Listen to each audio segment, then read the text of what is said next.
afternoon, good evening, good morning, depending on where you are in the world. Welcome to Raising Excellence, the most important 90 minutes of your day. Hi, I'm Michael, the Opportunity Ambassador and MC for today's show. And today's show is Hearing the Call of Loving Relationships. With me today are my co-host, Agnieszka, our psychosomatic therapist, Thank you very much. Nice to be here. Willow, our trauma consultant, Hi, everyone. Dennis, our freedom facilitator, Blessed love. Greetings, everybody. and we've got a special guest as well. Joshua has joined us, and he's kind of the main topic of our subject today, but I will let him speak for himself. How are you doing today, Josh? Great, Mike. Thanks for having me.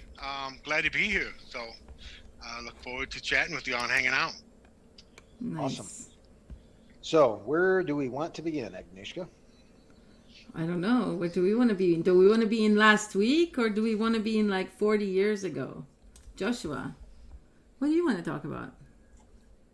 Gosh, I'm not used to having the spotlight, so that's a great question. You are the special So- guest. Well, we can start out with the main question.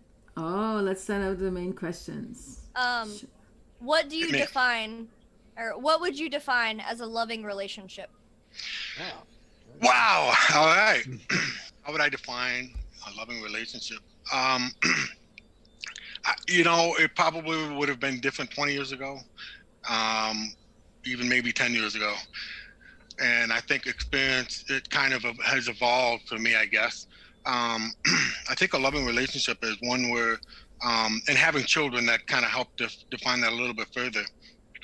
But unconditional, how do you get around that word love, right? So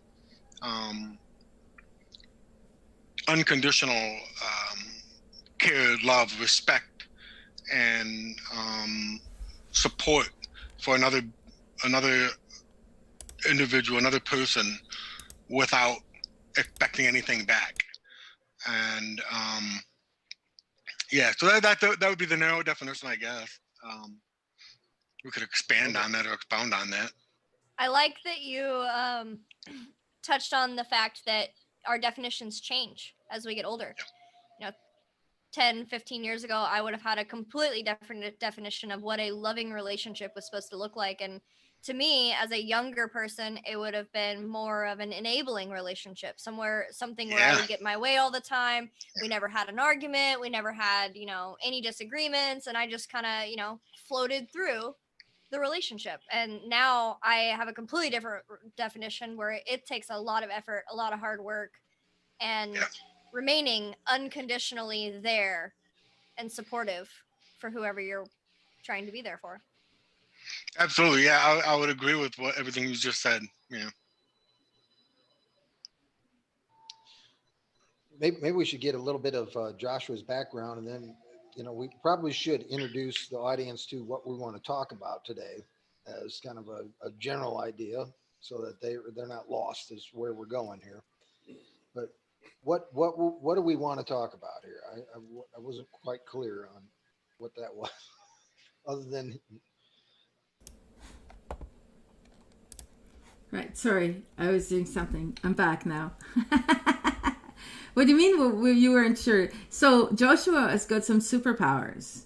And these superpowers allow him to see the world in a very different way than a lot of other people.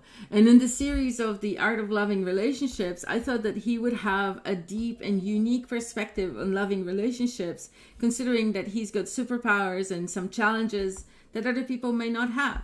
And then, if that wasn't enough to have him on our show as a guest, last week, he told me that he stepped away from his regular job and into the abyss of not knowing what he's going to do. And that is brave and principled, and I look up to it. So there is a whole other reason why having him on The Art of Loving Relationships was a good idea, because he did this brave act, and now he has to live with the fallout of it. That's a great introduction. Thank you. So, Yeah, that was great. Thank you. That's why Well, why don't you tell us about your superpowers first, and then you tell us about the fallout from last week? I think that'd be a good sequence of Okay. events. Yeah, I could do that.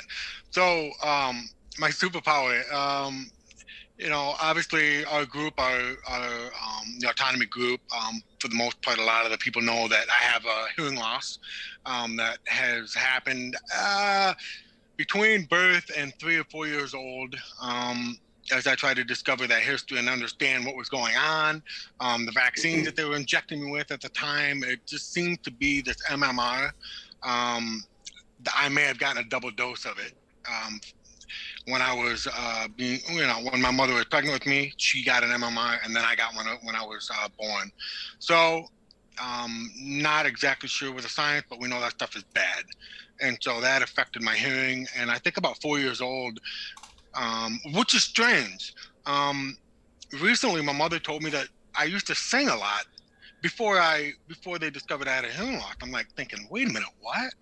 So if I'm singing, so that's a whole nother new angle or element to this, whether or not I may have had some hearing before I didn't have it. So having said that, I've got this hearing loss. At 4 years old, they finally diagnosed me, and so I've been wearing hearing aids all my life. So, when we talk about loving relationship, that's interesting. So the first 8 years of my life, I lived with my mother. My parents were divorced, and then at 8 years old, my mother passed me on and said, "You're gonna live with your father," who I didn't know. I didn't know who he was. So now my mother, I felt like she was abandoning me as I look back on my life. Like maybe there's something there that I need to look at, try to understand that. I have a good relationship with her today, and so I should probably talk with her about that.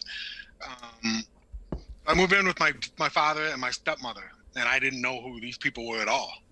And shortly after that, my sister came and moved in with me, and I think that helped, because she probably was the only one that knew me the best, that could understand me, that helped me communicate.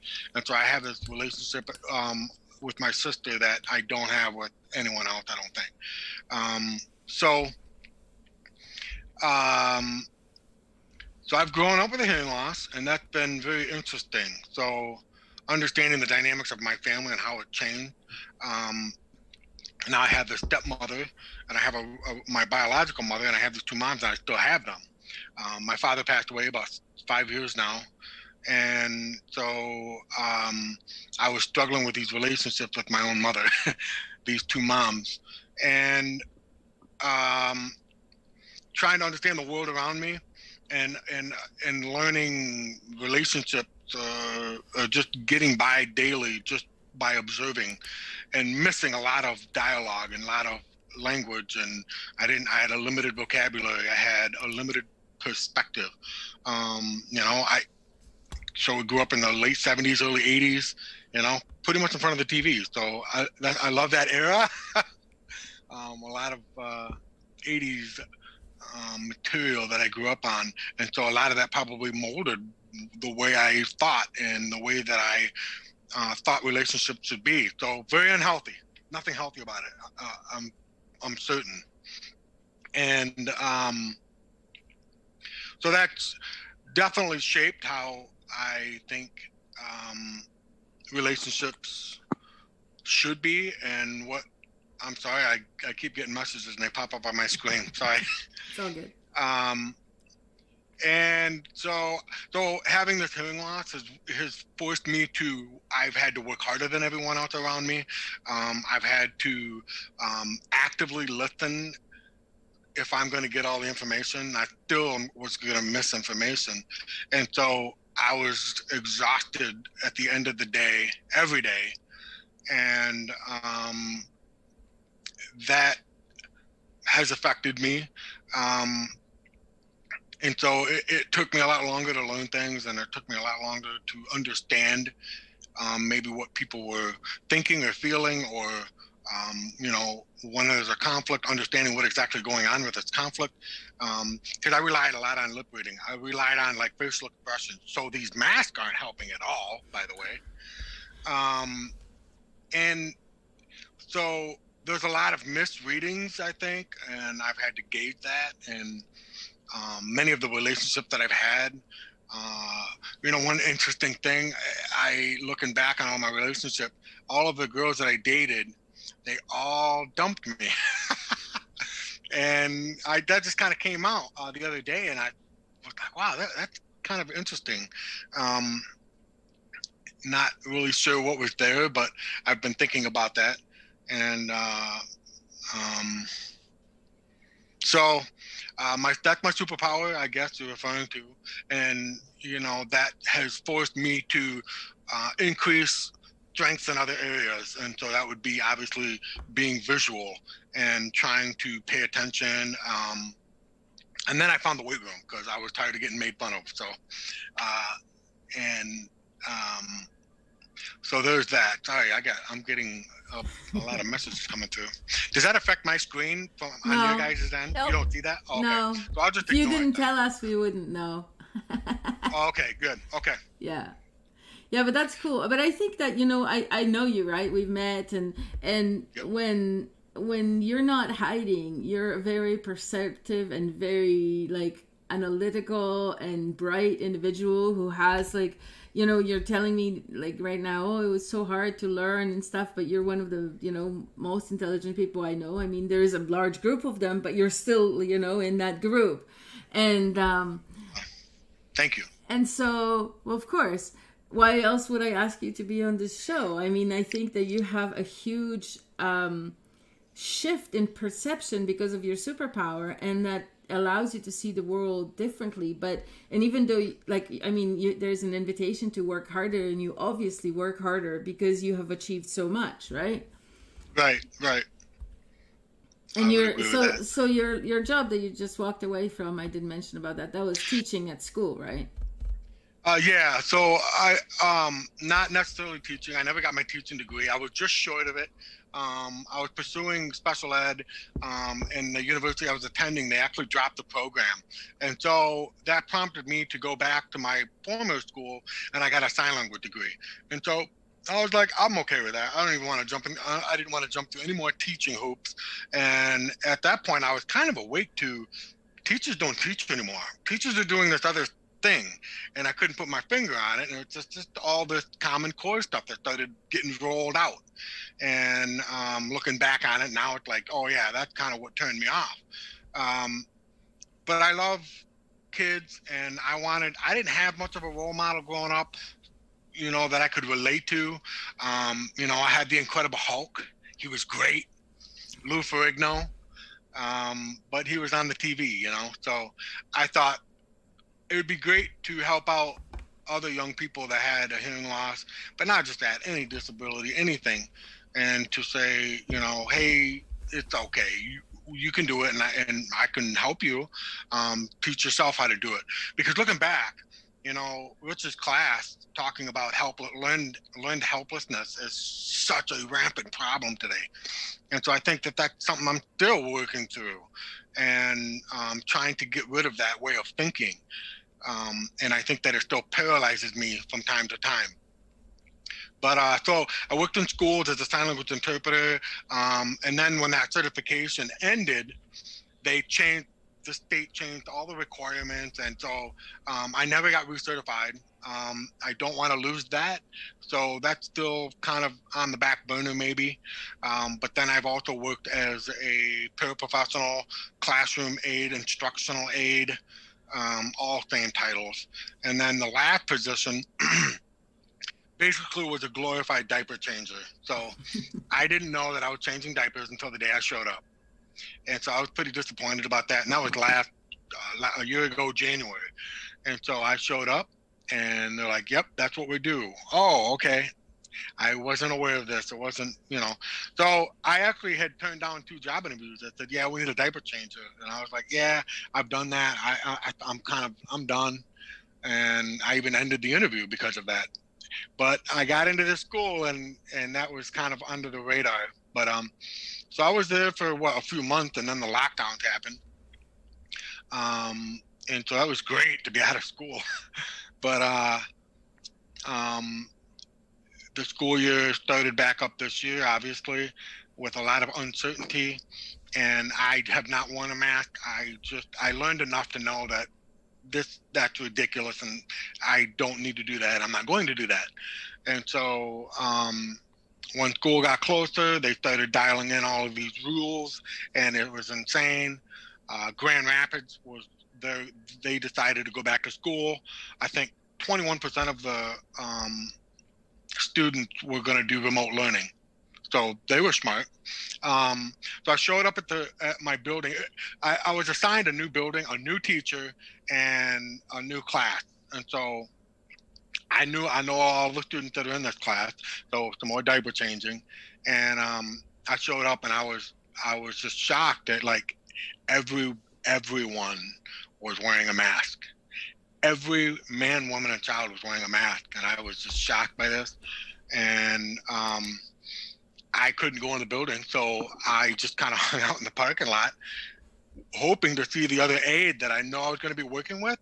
She was in another classroom, but we were going to be working together, and I caught her in the parking lot, and we chatted for a few minutes. Kind of told her where I was without being viewed as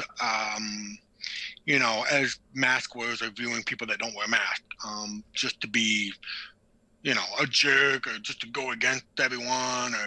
But my angle was, listen, I'm not wearing a mask, but my problem is everyone else is wearing a mask, and I have a hard time understanding women and children. So I'm like, this doesn't really jive. I don't know what we're going to do here. And so she was understanding, and then I ended up meeting with the assistant superintendent. I showed up at the administration building, and he had pulled up right next to me. So he got out of his car and he pulled up his little mask, whatever thing they call that. He had a different mask, was just ski mask or whatever. And he's standing outside and he pulls that up. It's like, wow. So I talked for a few minutes and says, hey, well, let's go in and talk about it. And I'm thinking, uh-oh, everyone's wearing a mask in the building. So we go to the door and he says, well, do you have a mask? I said, no. He goes, all right. Oh, it was okay right then for me to come in the building. That was okay. Okay. So we go to his office and he's still got his mask on, and we're walking through it.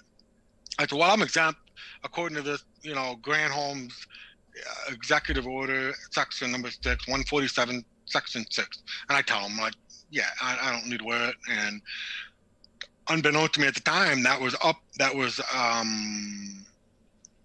revised, and it no longer said we were exempt. It said, now if you want to talk, then take your mask off, or someone else can take their mask off. I'm just like, is anybody else understanding what we're saying here? Like, does anyone get it? Like, it's just bizarre to me. So that was enough to say, I'm not doing this. And so he said I needed a medical doctor's note, and I finally made it. I said, I'm not doing this. I'm not playing a game. I don't want to be there anyways. I said, I got to walk away from this. I've been wanting to walk away for several years, and it was very tough because my wife, she also works in a school, and that's important to her. And being on the school schedule with our children, that created conflict over the last couple of years because I was talking about, like, I'm done. But finally this year, I said, I can't do it. So what I did was I requested a leave of absence, to which my wife said, you're not going to get it. You haven't been there 2 years, on and on. So I was able to actually get a leave of absence for 1 year. And I think that gave my wife a little peace of mind, because she's very concerned about, So what am I doing? Does that mean you're going to get paid over this year, or are you going to No. not get paid? No. So you just have to find a new job, but you can come back. Okay. Yeah, leave of absence just means you have a valid reason to leave your job and you wish to return at some point, so they don't give away your position. Right. And I think that if I were to go back in a year, but that's not necessarily my goal, that it wouldn't be the same position. And I'm like, well, that's even better news. I don't want to change diapers anymore. I think I'm past that. I think we need great people to do that kind of thing. And I've done it enough. I've been humbled enough, and but I'm ready to move on. So so then, I walked away, and that has created a lot of tension and in my loving relationship with my wife. So I'm trying to work through that. Josh, I wanted- when you say diaper changing, you may want to get a clarification on exactly what you're talking about there. Okay, so we're working with 5, 6, 7-year-old students that were nonverbal, and well, they have autism because I've seen their vaccine sheets. It's unbelievable, 20, 30 shots. So of course they're not verbal or anything. So they're not toilet trained. So they have diapers on, and so when they have 3, 4 times a day, we take them in the bathroom and I'm changing them. And so and there was that stress of me being a man, and I'm doing this with little children, and that negative, which is terrible. It shouldn't be negative, but I would feel the same way about my own daughters. So I drew the line. There was only one girl in the room, and I said, the teacher said, "Oh, can you change her?" I said, "Okay." I love that you are okay with me doing that, and I gave her a lot of kudos to that. I said, I can't do that. I wouldn't want a strange man doing that for my daughter, unfortunately. So I drew the line. She said, well, thanks for telling me. And I said, but it's great that you were okay with it. Like, I mean, I would have to have that conversation with her parent. Like, are you okay with me changing it? And so they're wearing pull-ups. And so some of them could sit on the toilet and kind of go, but then they need assistance with, wiping if they go number 2. And so a lot of times it's just, they wet their pants, so we change them. So yeah, it was very stressful, and it's, it's not fun. It's, yeah, it was hard. It's humbling, but I think if I needed to do it, of course I would do it. But yeah, that was tough. Josh, if you just for a moment would assume that it was yourself, your true self, who gave you, who put you in that position that you have been in, and who put you through the things that you have been through in your life, could you think of a reason why you would have put yourself through that situation, through that journey that you have been on?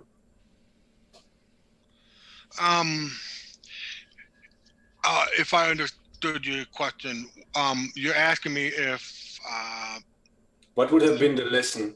You were just very much details describing like what you have been doing, and that that wasn't really fulfilling, if I understand you right, especially lately, and that you finally it seems to me like life put you in a position where you just had to quit because the mask thing came up, and it was a decision that you maybe you would have wanted to make before, but you couldn't get to the point of making the decision of quitting the job that you didn't enjoy very much. If I would have about making the decision to leave sooner than what I did do.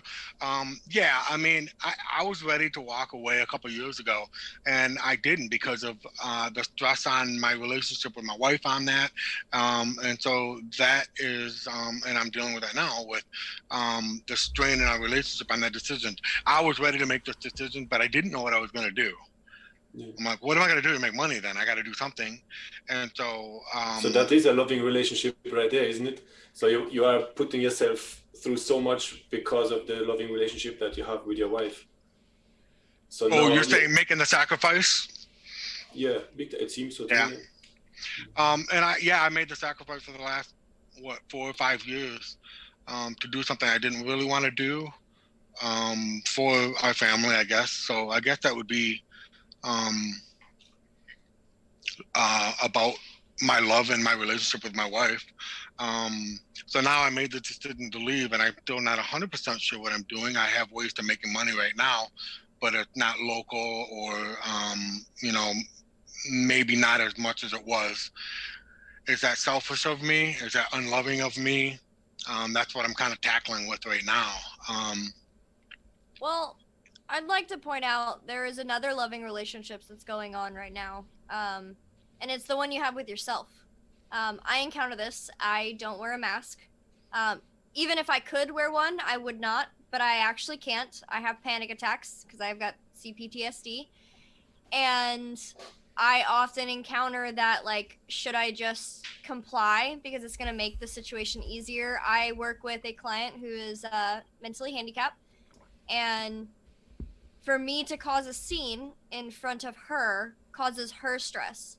So I have to, like, often think about, like, my job's on the line. I have to take care of this. There's a certain amount of discomfort that I have to endure.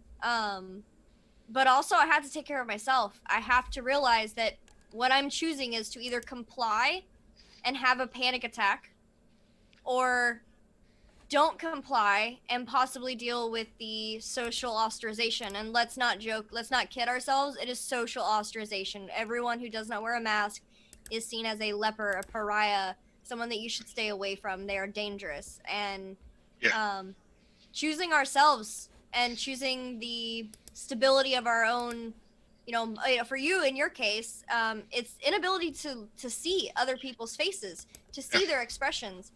And there's only so much extra discomfort that you should really, like, have to put on yourself before it becomes inhumane. Like, it's awful. Like, for me to be able to go into a college right now with my client, even to use the bathroom, I have to risk having a panic attack if I want to step foot in there, or I have to go to a doctor and have them sign off to tell people that I'm not lying. And that right there is a huge, like, I hate the fact that people have to go to someone else to have them back them up.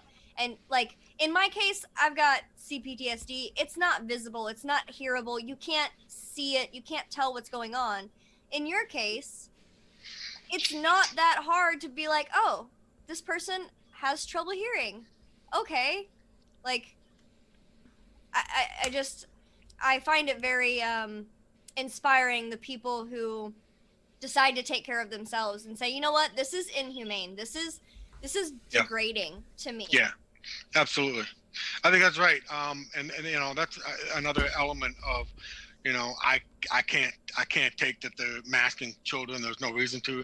I mean, all of us in autonomy know better. So it's like, I'm not sure what there is no science-based anything about masking these kids, and they're masking them. And I got a problem with that. That's wrong. It's child abuse as far as I'm concerned. And I'm looked at like a weirdo for saying that. And yeah, so I think taking care of yourself is pretty important, because if you can't, I mean, just like, well, what's funny is with that airplane, you got to put the oxygen mask on yourself before you can help somebody else. So you got to help yourself before you help yourself, before you help your children or anyone else. And so I feel like that's the point where I'm at, that I felt like I was doing all these things for everyone else, and at the expense of my drive, my spirit, my own happiness. And these jobs have been draining me in a school setting for so long that I had no drive, no desire, because I was exhausted mentally and even physically. And I felt like it was time to like start taking better care of myself, and start choosing what it is that I want, while also taking care of my obligations, my responsibility as a father and a husband and all of that. So so you gotta have balance.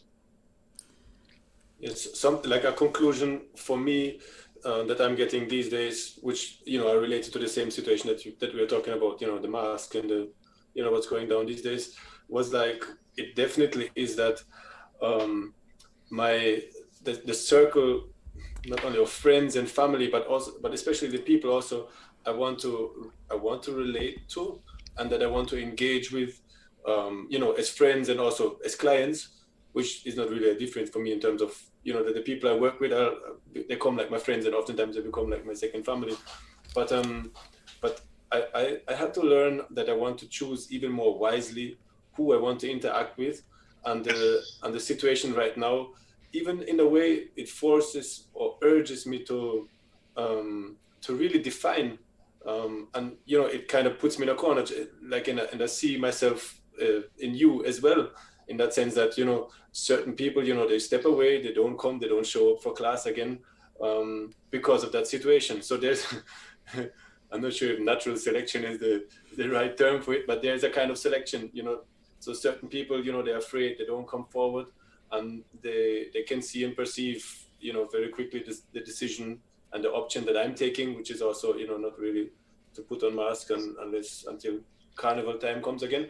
But so it's like so what I'm really looking forward to, and what I have been doing is focus on engaging with people that are on that track as well, that think along the same lines.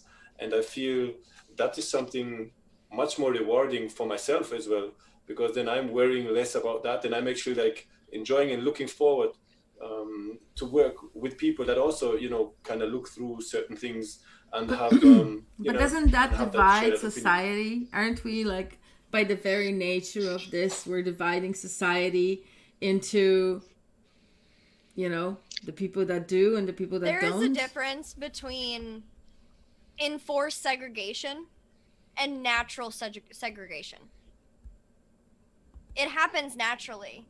We are social creatures. We're self-segregating. And we also look for familiarity.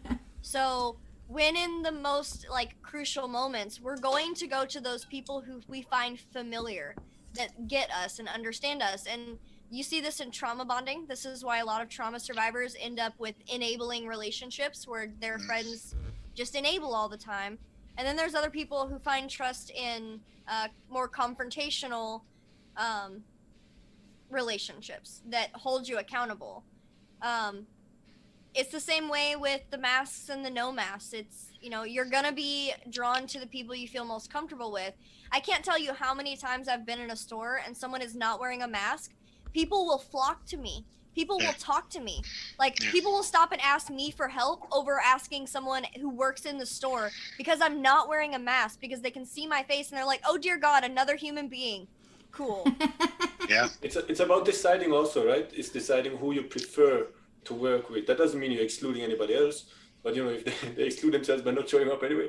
But so you decide the type of person, the age, the background, about that, Agnieszka, because you helped me with that actually, that's called target marketing, right? So you just exactly. Narrow down the people that you actually want to work with, Yeah, which is fulfilling to yourself, because you're just like you said as well, you're doing that in order to find joy and love within yourself. And if there are certain people or certain type of person that you have ease building a relationship with, then that is something that will get the flow going. And once you have the flow, then certainly your energy increases, your radiance increases, and then it will be much more easier to engage with maybe at one point pretty much everyone, because you just have that energy and that flow, and nobody else can really break that. And but I think it's important. It doesn't mean that you're excluding anybody. It just means that you would focus on who right now is the right one to work with and to engage with, in order to so there's a give and take, so everybody can grow together in a perfect way. Yeah, I think that makes sense. I think you're right. And you struck a thought in me as you were sharing that. Having a hearing loss, I wasn't a part of any group. So when we're talking about familiarity, and we're talking about who we wanted to direct our energy and focuses, and what relationship we want to develop or not, I didn't really have that luxury. I was kind of in the abyss. I was in limbo. So you had the deaf population that was deaf over here, and I wasn't deaf. I had a hearing loss. And then there's the hearing people that can hear, and then there's the spectrum in between. And I didn't have anyone. I think when I was younger, I was shipped to an elementary school where there were a few other hearing impaired students. So there was really just a couple other students, and we didn't live near each other. And it was after a couple of years that it was I was mainstreamed. So then I often want to look up those two, and there was just two other girls that from connection to my childhood, and that was all I had, and we were all that we had. And I mean, I don't know what other connections they had, but so all my life I feel like I never really I was accepted mainly by the hearing population, because everyone in my family was hearing, so I guess they accepted me. I remember when I was going through the sign language program, we had to go to these events where we the deaf community, we would put on functions, and we could go and interact and sign and improve our skills and immerse in the culture. And so I had hearing aids at the time, and you could see them. And I had a young girl come up to me, and she started signing really fast. And so I'm a first-year student, and it was just assumed because I had hearing aids that I know sign. And I had to keep asking, oh, sorry, can you slow down? I'm a new student. And so she was getting visibly frustrated with me. And then after I said slow down like 3 times, she finally just went like this, put her hand in my face, and stormed off. And I was like, wow, I was getting rejected by the hearing group, the deaf group, and my thought is, wow, there are assholes in every group, hey? Yeah, every group. I told the director of our program, and she was shocked. And she was a But child dude, of deaf parents. even if you just like lost, like say you were in an accident last week and you lost your hearing and you're there for the first time, how would you supposed to know Right. You know what I mean? Like there are a lot of presumptions, a lot of presumptions. Well, Yep. the desire to be heard, and not like heard, in the physical sense, but to be understood. To be, like feel like someone heard what you had to say, your words. Sometimes that desire can be so desperate that you don't have time for other people. You don't have time. If someone can't understand you, you're like, this is a waste of my time. And it can come from a point of desperation. So I'm really surprised though, because I maybe I have this jaded idea of what like the deaf community is like, and they're all like, we like everybody, and if we'll be patient and we'll be kind and we'll be understanding. But I don't know. I've never been in there. And they're great people. A lot of people are, but I mean, I think that the message should be, hey, if you have people that are trying to learn your language, let's show a little patience. I don't know. Was she French? She was young. Maybe she was French. Because they're not patient. Maybe she was French, because they're not patient when you're trying to learn their language. I know. Okay. No, I think she was English. But I was gonna mention earlier when you were talking about like not fitting in with either community, and then before that you were talking about how you tend to work with special needs. Yeah. And I was not surprised by that, because a lot of times when you are very young and you have no one there to help you, and you figured it out and you understand how exhausting it is, one of your desperate attempts as an adult will turn into, how can I help these people? How can I help the people who are just like me, they don't have anyone else, and I'm going to be the person that I wish. This is part of inner child therapy, where you're actually projecting what you wish you could have done for you, or you wish someone had done for you, and you do it for other people. Yeah, right on. Yeah. I was thinking, as you were talking earlier, I was thinking about all of the ideas that we had for the variety of your businesses last year when we were like in, going through the course. And then, season 4 is starting in September, so just in a couple of weeks. And so maybe you can like attend the lectures and actually create that business through the 12 weeks. Right. I think you're right. Yeah. Just a thought. And even the past 6 months, feeling like overwhelmed about going back to the school. It was draining and it was paralyzing, and I hadn't even been involved with autonomy, really just very, very briefly here and there, and just feeling overwhelmed with how big this has gotten, and trying to figure out life and all my other relationships. Oh, I'll tell you a secret about autonomy. Autonomy, you cannot possibly read everything or consume everything or attend every lecture. It's physically impossible. So It's therefore, incredible. you have to be discerning. Okay. I That's tell my people advice. all the time, the Autonomy Course is like trying to drink from a fire hydrant. Right. That's pretty good. Yeah. That's what it feels like. Not a hose, a fire hydrant. Maybe a fire hose. Maybe like the actual Like the fire hose fireman that's one. connected to the fire hydrant. Yeah. Yeah. But it is Yeah. a steady stream, and oh It man, is. if I thought that I was intimidated because I was like, oh my gosh, there's a bunch of people in season 1.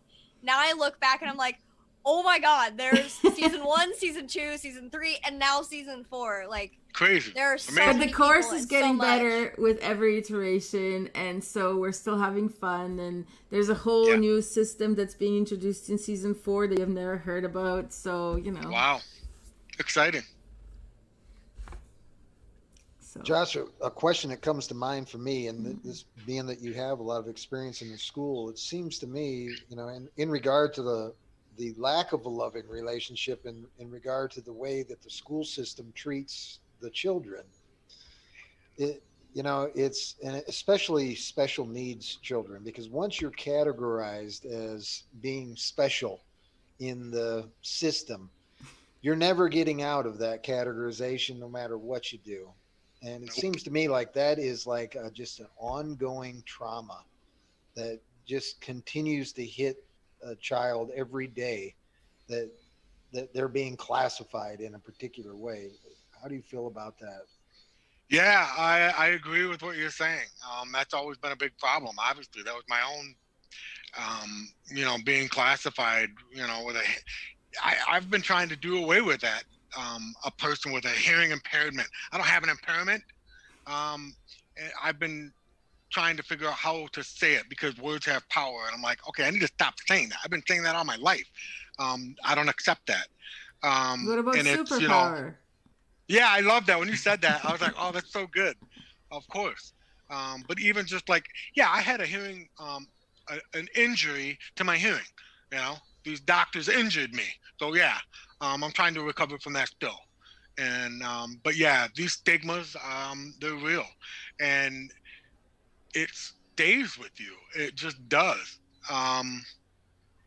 It just learned helplessness that like is ingrained in these titles and these classifications stick with you. I get that they want to be able to label something to understand, but it really misses the mark.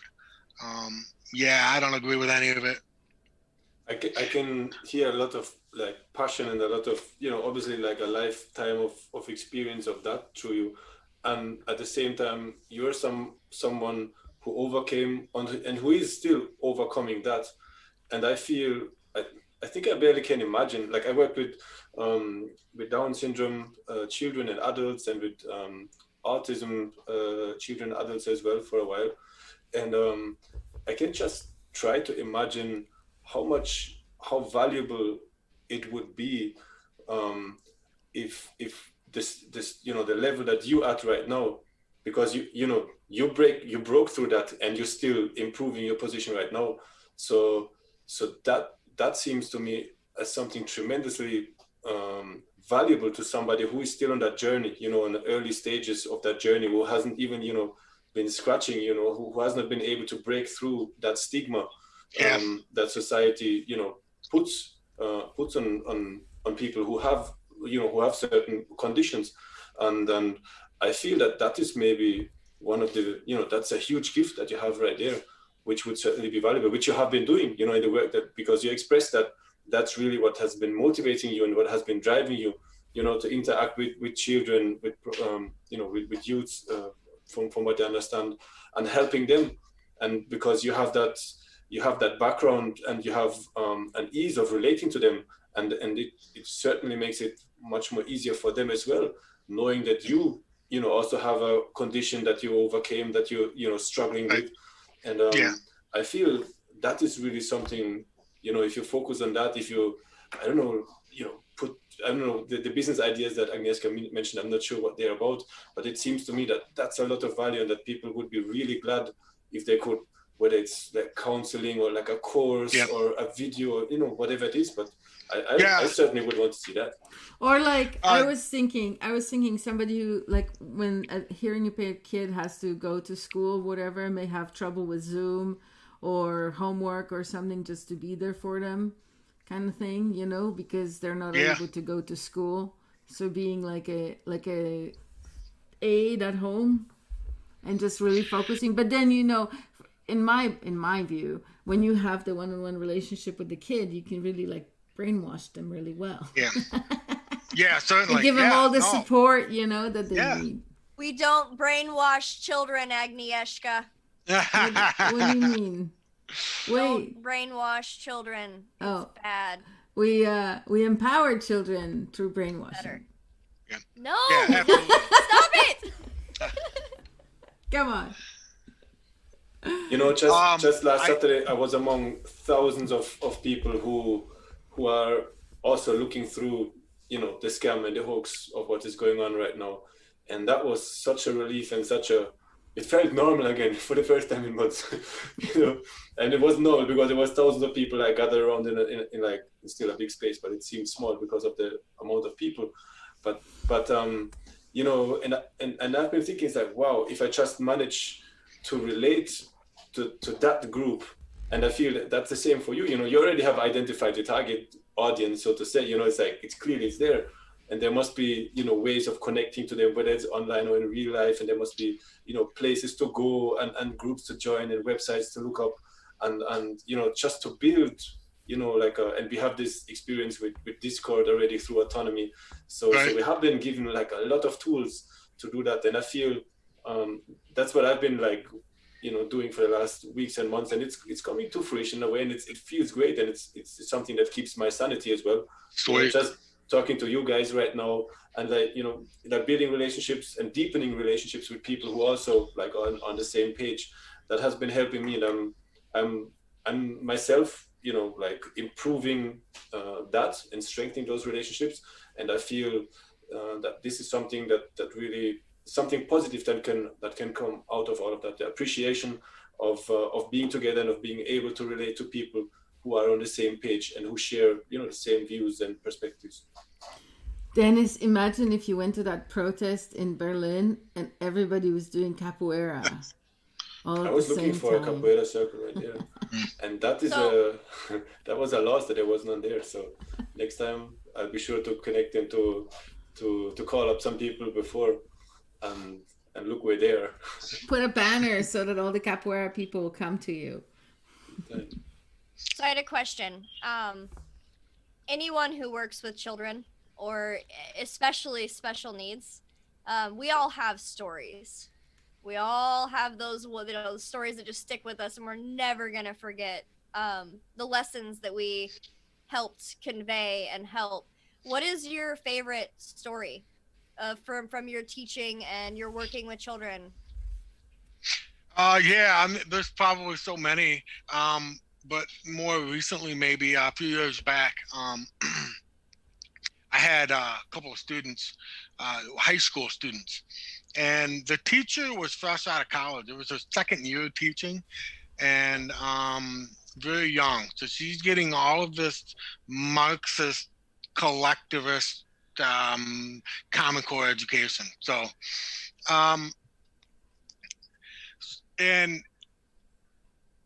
so one of our students, it was a small world. It took me almost a year to finally figure out that this student, he's now 18, was working at the other school where I was when I first did diaper changing, in the behavioral classroom at the center, and so he was a little guy when I was there, and we kind of discovered that, and I was talking to him, and he didn't really remember he was a little guy, but he was a student that his English was very broken up.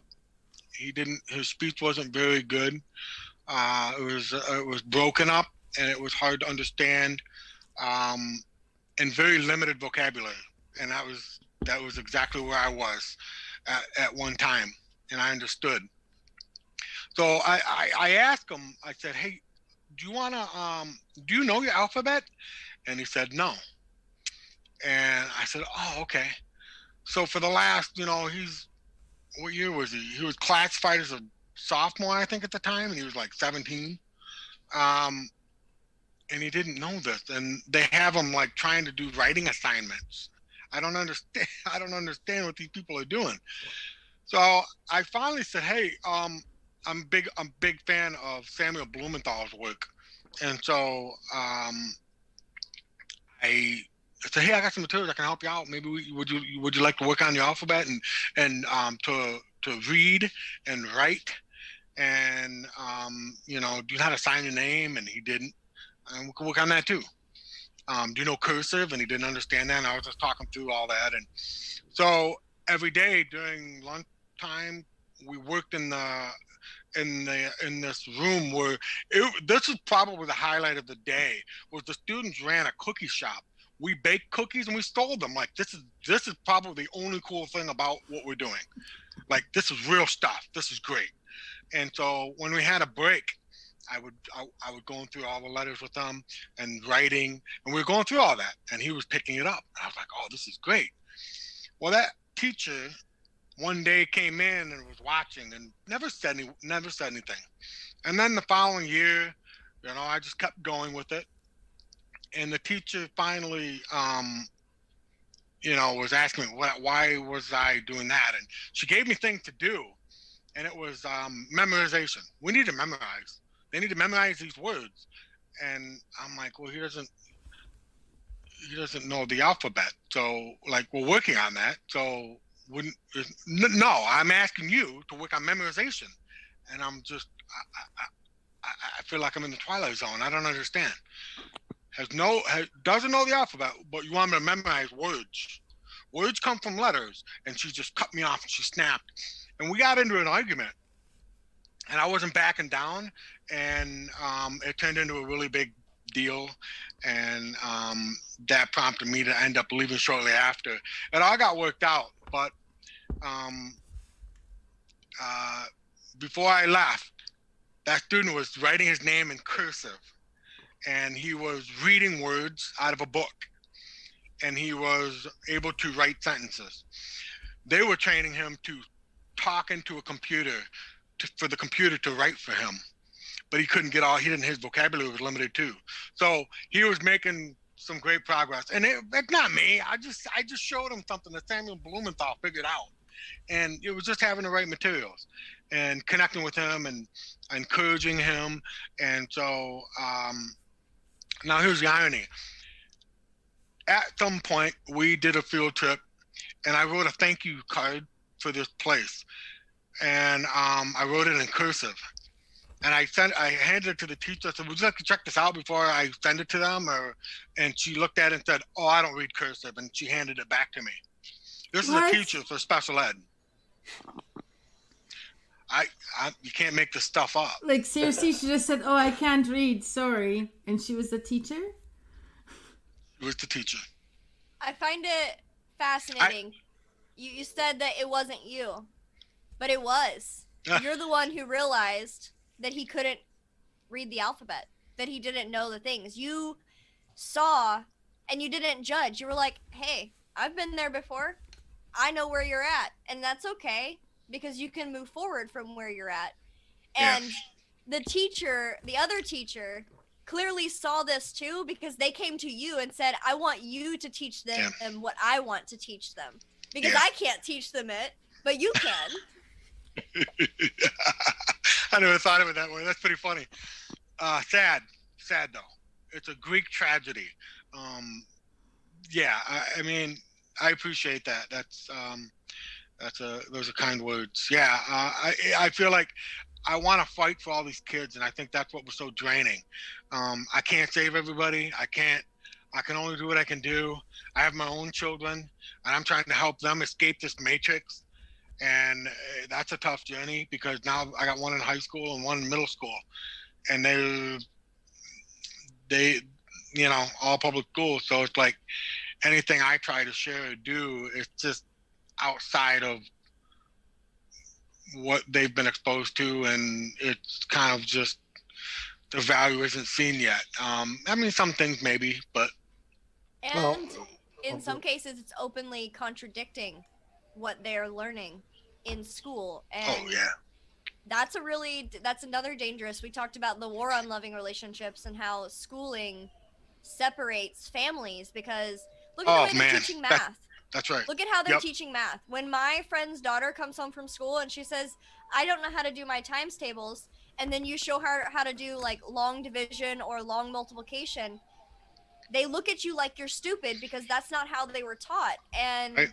for you to contradict what they're being sent to school to learn makes them either consider, well, either schooling is not teaching me anything or my parents are stupid.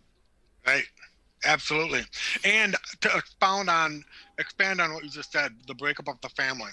So my family, we were all going to different schools, buildings all day to spend time with other children, other people, everyone.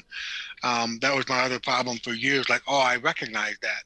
And you hear the other side say like, wow, it's great to have time away, which is fine. I mean, if you love what you're doing and you're and what you're doing is okay and you're good with that, that's fine.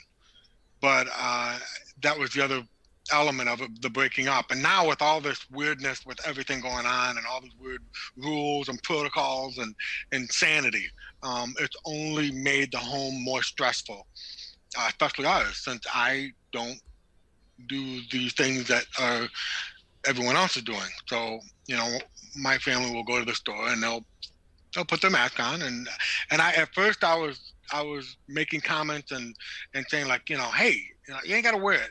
And then I'm learning that, well, they're choosing to wear it and I got to respect that and not make them feel like everyone is making us feel for not wearing it. So I learned that at one point and I had to stop and make an adjustment. Yeah. Josh, I think you've got something very important that I'm sure a lot of parents that, you know, are wondering what they should do with their children, whether they should, you know, unschool or homeschool. You know, having a perspective like yours to kind of give people a better understanding of what is actually going on in schools, to me, it seems like a very, very valuable thing to be a resource for, because, you know, I think most people think that, you know, well, when I went to school, this is how we did things in elementary school, and just assume that that's the way they're still doing it, and that Right. they're not doing that. No. So, you know, like you being able to give them a perspective on that kind of stuff, I think is very valuable. And certainly I think that's an opportunity in itself. Yeah, I appreciate that. I kind of had goosebumps when you said that. I think that's kind of where I've been stuck for so long, and how to go about doing what you've just said, and how to be that advocate or voice, because. So when I started waking up and reading the books and the trivium books and studying all this materials, I would have these books and I would bring them into the classroom, and it was creating like tension in the classroom because it didn't jive with the teachers or the school district. And my wife would say, "What are you doing? What are you doing? You're creating a target on your back." And I'm like, well, wait a minute, we're missing the whole message here. Like, I thought this was a learning institution. Shouldn't we be having some kind of dialogue? Like, what happened to that?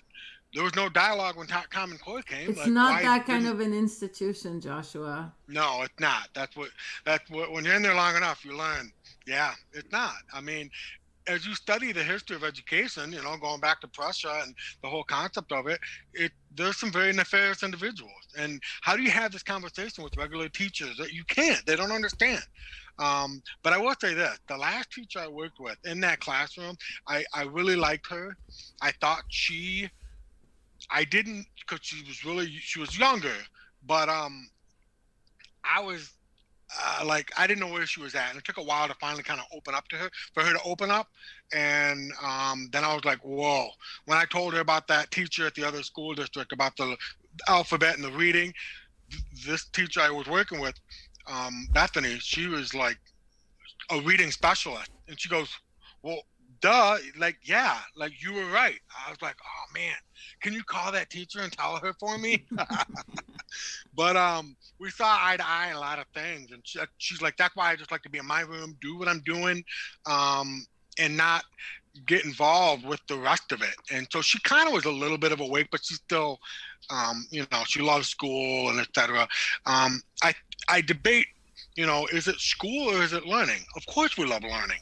Unfortunately, the school got turned into this institution that made it Indoctrination. You know, yeah. Say that again. An indoctrination camp. Absolutely. I mean, it looks like it, right? I mean, it looks like prison. I've been saying that for years. Oh, you know what? You asked me about other things that I remember. Here's something I remember.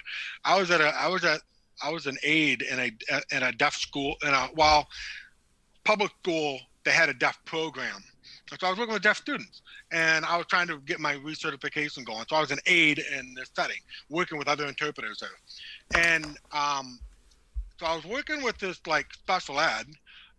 So it wasn't just a hearing loss. There was a little bit more, autism spectrum, whatever. I can't stand that word. I'm sorry that I'm using it for lack of a better term, but they've been injured. So I had the behavioral specialist. I didn't even know that's who she was. She approached me one day and said, "Hey, Josh, I wondered if you'd like to come to my office and we could talk." I said, "Yeah, sure, yeah." We haven't formally introduced. How you doing? And she said, "Well, I thought I'd offer any of my help, and I didn't know if you knew any of the rules for kindergarten." And I was like, "No, okay." Well, because we were mainstreaming one of our students, and so I was taking him into the kindergarten regular mainstream classroom, and so she's now telling me that she's reading off the rules. So apparently, the teacher didn't like what I'm doing or how I'm doing things in her room that was reported. So this lady's talking to me, and some people understand where I am, because at that point, that's when I kind of woke up. I just learned Gatto, and I went through the whole Gatto everything, and so I had a little bit of a hey, I was speaking up and saying things like, "Hey, I don't consent to that. I don't, and so they were trying to handle me, is what I gather. So she's reading the list of rules. She says, walking in a single file line, no talking, and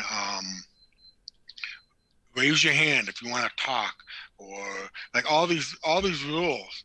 And I'm listening to her. There's 10 of them. At the end of it, I said, "That sounds like prison." And she looks at me and she says, "You're kind of right." I was like, "Oh, I wish I would have had that on the camera, recorded that." I was like, she admitted it, and I was like, "Wow, that's the first time I heard somebody ever say that." And she's like, "Well, but those are the rules, and we need to make sure that we're following them." I was like, I can't take this anymore. It's madness. I think one of the most nefarious things that whoever is in control of this bigger game than all of these rules that are being put out is some of our greatest skills are being weaponized against us. In the military, one of the big reasons people join the military is this amazing desire to protect people. Something so pure, so good, and it's weaponized. And then they have to go through that system. They get out of it and they realize that they were not protecting people. They actually hurt people. And to deal with that, and I deal with that on my side because I deal with a lot of empathetic people who have seen the horrors and the atrocities that is going on and want to help them so badly, and then they get used because they're not, their empathy. I see this happen with the left a lot, where they have such an empathetic desire to help people with their trauma, but it's used in this authoritarian way. And I think the same thing happens with teachers, because I don't think teachers are intending to go to class every morning and be like, "You know what? Let's indoctrinate some kids. I'd love to do that today." They don't think let's that. make they sure think they learning. make obedient workers when they grow up, so they get advances on a regular and their 10-cent raises, so But they I don't think miss them. I think a lot of teachers ultimately have the desire to teach, to help other people learn. And they have a desire for learning. Absolutely. Yet it's weaponized against them, and it's also weaponized unbeknownst to them. Yeah. I agree. I think that there's a lot of, they all mean well. I not all of them, but many of them mean well. I believe that. But I think that we get away from this whole idea that they are imparting knowledge on these children. It's like, okay, back up. They're being indoctrinated in teachers' colleges that they are the key holders of wisdom and knowledge and information, and that's not it. It's about being a facilitator and encouraging and help guiding, but you're not imparting anything. What you're doing is you're preventing them from moving forward and to learn to help themselves. And so they're like, oh wait, I should probably ask, and that teacher, that adult over there will tell me what I need to know. And so it's just it's a problem. They mean well, but looking at my life and the relationships I've had, even my father, I loved my dad. He was great. He did the best that he could, and I think because his son had a hearing loss, he probably coddled me too much. And my stepmom and I have talked about how she felt that he coddled me probably a little too much and did a lot of things for me. Obviously taking care of me, money when I needed it, even down to I was going to get a job and he filled out the application for me. Like, my dad really, he loved me. He wanted to take care of me. Did that probably help me? Probably not. And I think that's what a lot of these specialists do in these schools. They want to help, but they're doing it for these kids. I think there's some good ones out there that understand that, and they're like, okay, what can we do to empower these kids and not necessarily do it for them. I think my wife does a really good job with that as a school social worker. I think we class on a lot of educational topics, but I believe that she is more in line with what I think about education than she will probably admit, but because she's all about empowering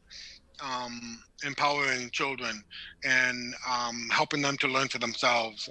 Where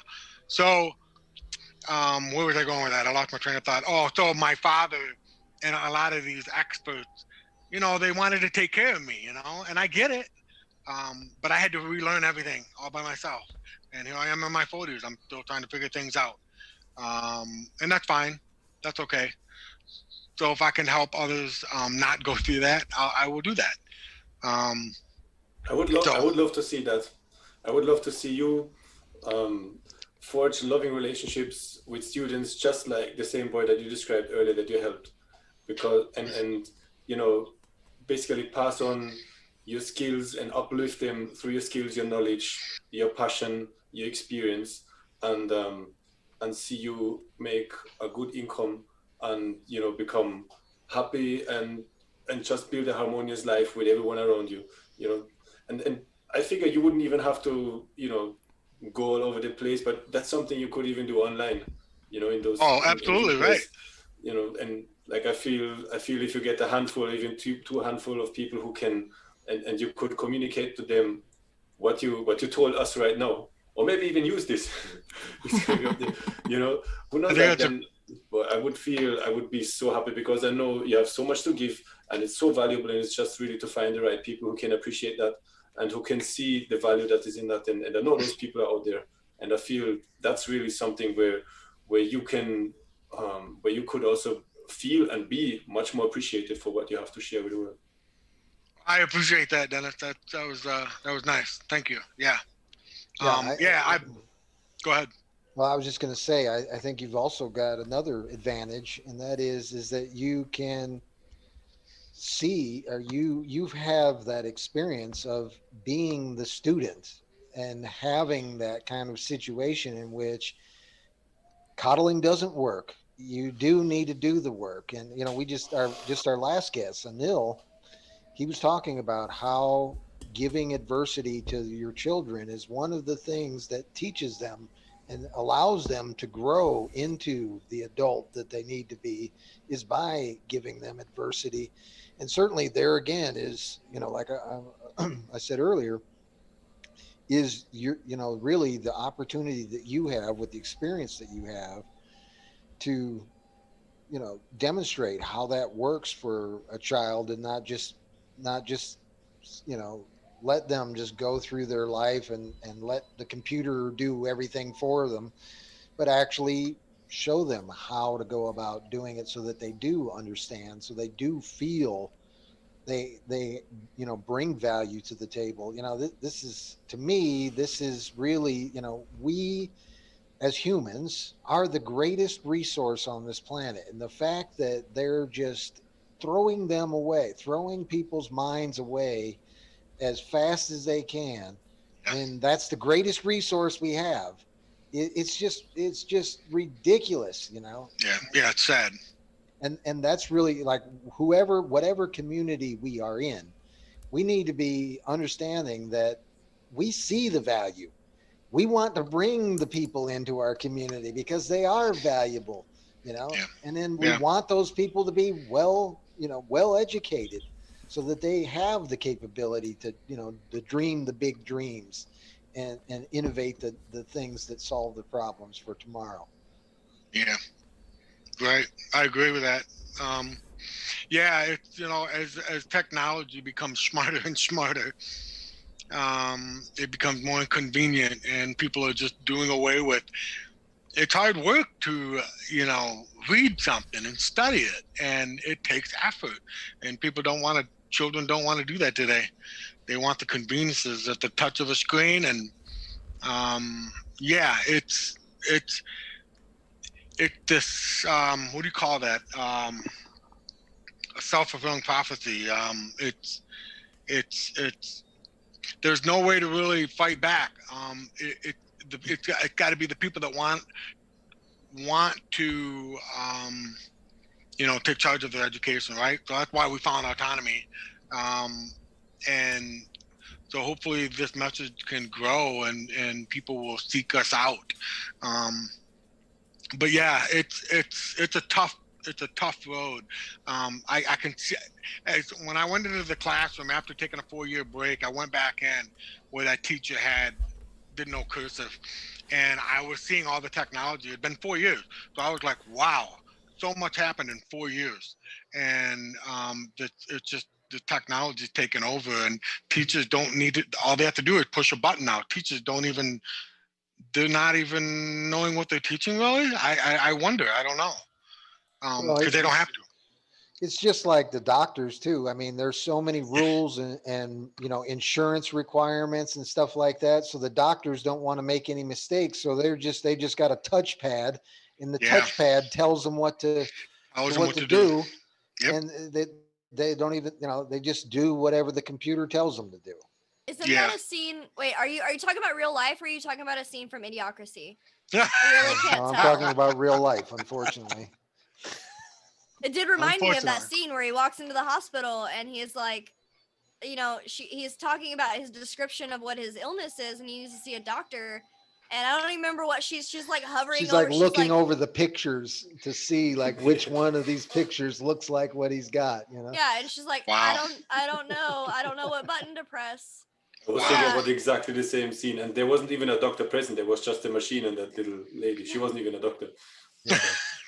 Wow. I had Sad. one final question, and you can relate this to your work. You can relate this to your personal relationships, whichever comes to mind. But what actions help you maintain and nurture loving relationships? What helps? Okay, so I'm in it right now. So great question. I think that awareness is so important, as I've been learning. So I think for years,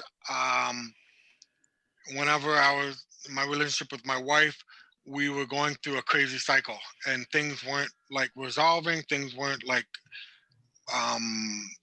progressing, and it was not paying attention, and being aware of what's actually being said, and picking up on the cues, et cetera, et cetera. So I think a really important, for me, is being aware, and even just having a conversation about the whole school thing with my wife, and it wasn't fun, but we had to go through it, and I had to pay attention to the things that she was saying. I mean, a lot of it maybe wasn't true, but the things that were true and what I could do about that.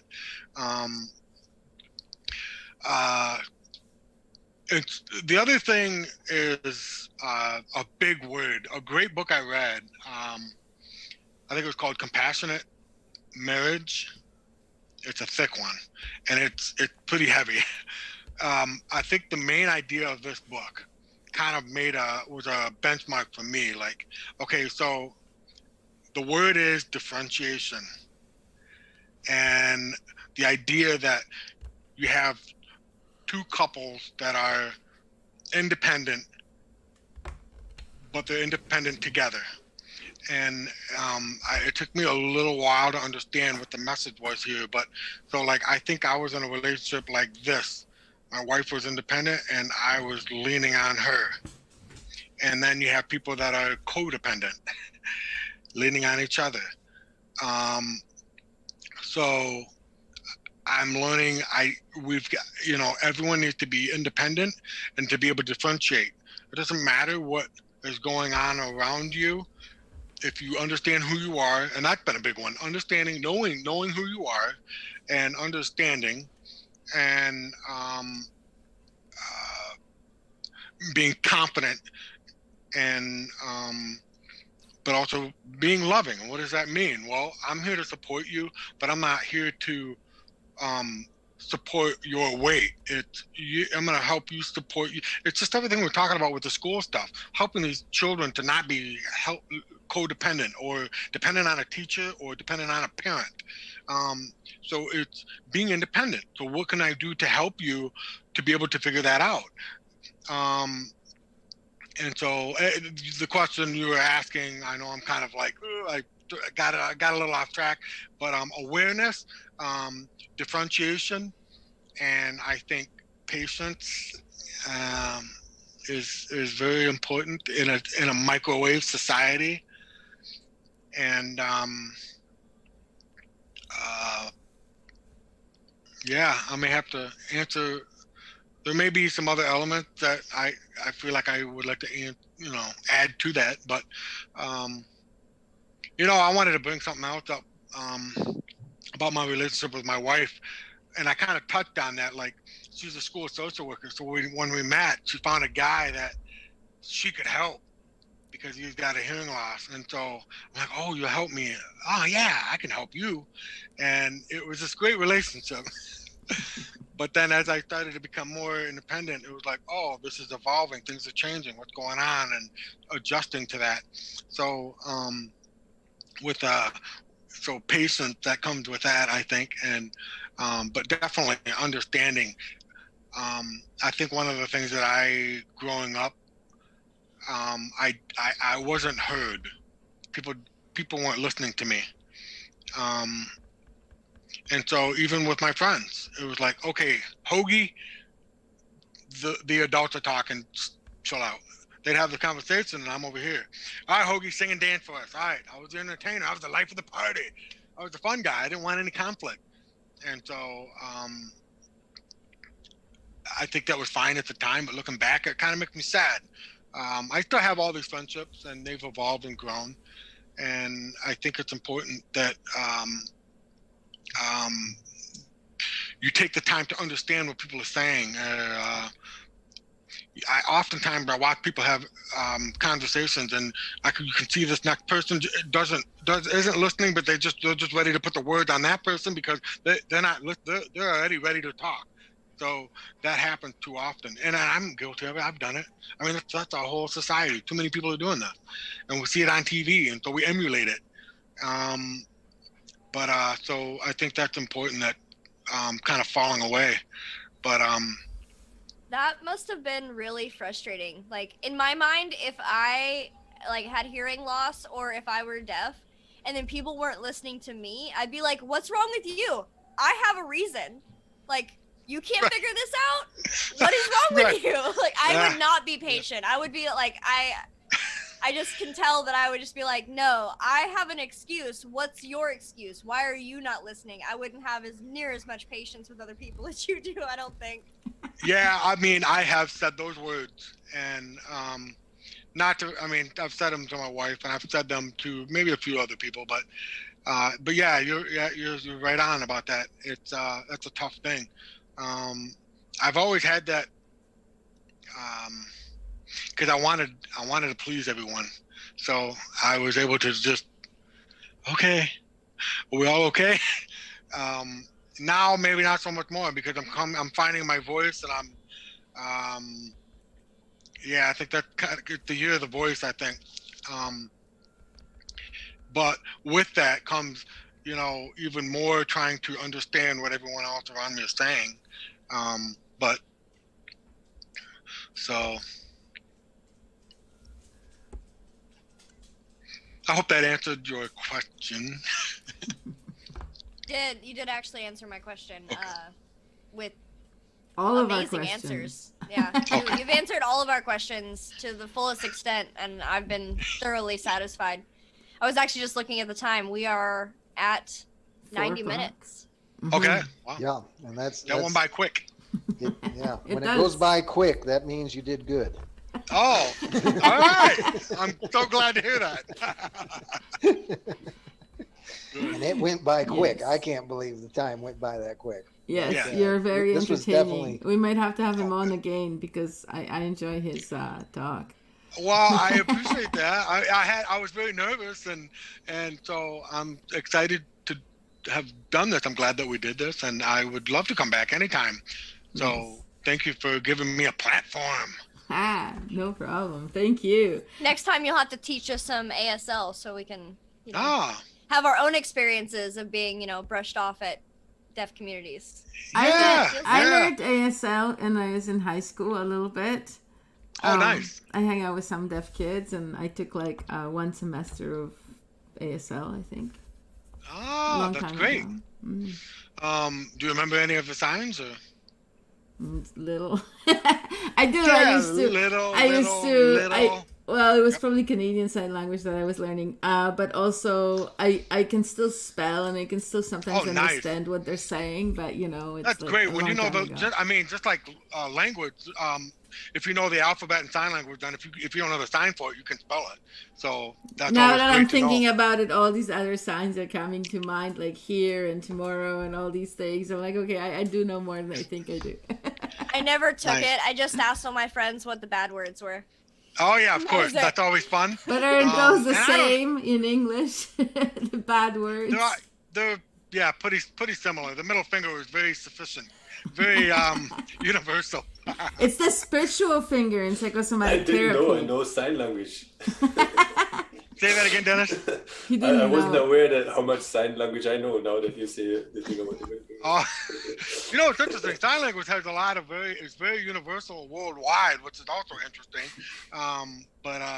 Yeah. Well, I mean, I'll throw a couple out right now. So, the topic was loving relationships. So there's something about the hand sign for I love you that I don't really like, but because it's so close to, the El Diablo, but that's the I love you, I-L-Y together. I just do I love you. I prefer that one. And then, so relationships, you take your middle finger and your thumbs, connect them, relationship in a circle. So loving relationships. And what was the title? Sorry, the rest of it? Hearing the call of loving relationships. Oh yeah, hearing. So hearing the call, so like summon, Yeah. or that would be the sign that I would use for loving relationships. All right. Nice. That. Wow, First lesson. nice one. Thank you so much. Awesome. Got it. Awesome. Maybe we'll do more. Maybe we'll do a whole show on sign language. Huh? Yeah, Ever thought of that? absolutely. All right, but for now, we're going to leave our listeners with Wednesday. We're doing fermentation show, so everything you need to know about fermentation, different styles of fermentation, and what you need to know about the in-home ferments so you don't mess it up. Wow. Or maybe it's not as hard Awesome. to mess it up as you think. And next Monday, we're going to have another episode of Art of Loving Relationships. And for now, I'm going to play the outro, and we're all going to say goodbye, all right? All right. In Anything sign else? language. Well, no, How do you say because bye? there's no video in the outro, so it joking. doesn't work. Okay, hang on. Let me play it.